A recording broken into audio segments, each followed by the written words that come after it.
பொன்னேரி, மீஞ்சூர், பழவேற்காடு, சோழவரம், புழல் சுற்றுவட்டார இடங்களில் இரண்டாவது நாளாக கனமழை தொடர்கிறது. கூடுதல் தகவல்களை தருகிறார் நமது செய்தியாளர் ஸ்ரீதர்.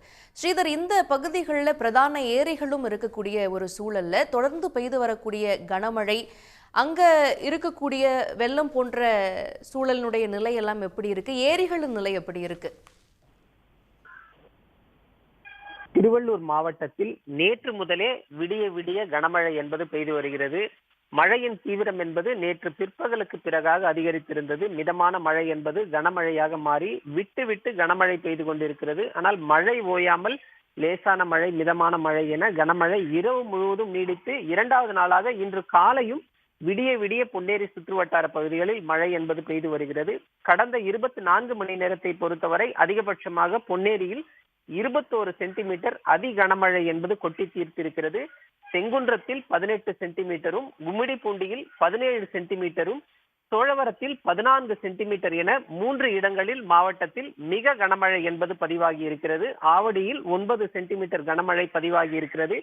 இரண்டாவது நாளாக பரவலாக காலை முதலே பொன்னேரி, மீஞ்சூர், தச்சூர், பழவேற்காடு, சோழவரம், செங்குன்றம், புழல், கும்மிடிப்பூண்டி, பெரியபாளையம் உள்ளிட்ட பரவலாக மாவட்டத்தின் பெரும்பாலான இடங்களில் கனமழை என்பது விட்டு விட்டு பெய்து கொண்டுதான் இருக்கிறது.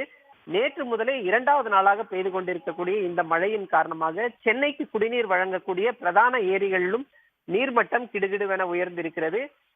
புழல் ஏரியை பொறுத்தவரை கடந்த 24 மணி நேரத்தில் ஒரே நாளில் 205 மில்லியன் கனஅடி நீர்வரத்து என்பது வந்துள்ளது. ஒரே நாளில் ஏரியில் 1 அடி உயரத்திற்கு நீர்மட்டம் உயர்ந்திருக்கிறது. 3300 மில்லியன் கனஅடி கொள்ளளவு கொண்ட புழல் ஏரியில் நீர் இருப்பு என்பது 2950 மில்லியன் கனஅடியாக இருக்கிறது. ஏரியில் தற்போது 89% நீர் நிரம்பி இருக்கிறது. இதே போன்று மற்றொரு ஏரியான சோழவரம் ஏரிக்கும் நீர்வரத்து என்பது அதிகரித்திருக்கிறது. 1081 மில்லியன் கனஅடி கொள்ளளவு கொண்ட சோழவரம் ஏரியில் நீர் இருப்பு 571 மில்லியன் கனஅடியாக இருக்கிறது. தொடர்ச்சியாக இந்த மழை நீடிக்கும் என்பதால் இந்த ஏரிகள் முழுமையாக நிரம்பக்கூடும் என நீர்வளத்துறை அதிகாரிகள் தரப்பில் தெரிவிக்கப்பட்டிருக்கிறது. நிச்சயமாக தற்போதைய விவரங்களுக்கு நன்றி ஸ்ரீதர். உடனுக்குடன் செய்திகளை தெரிந்து கொள்ள சன் நியூஸ் பெல் ஐகானை கிளிக் பண்ணுங்க.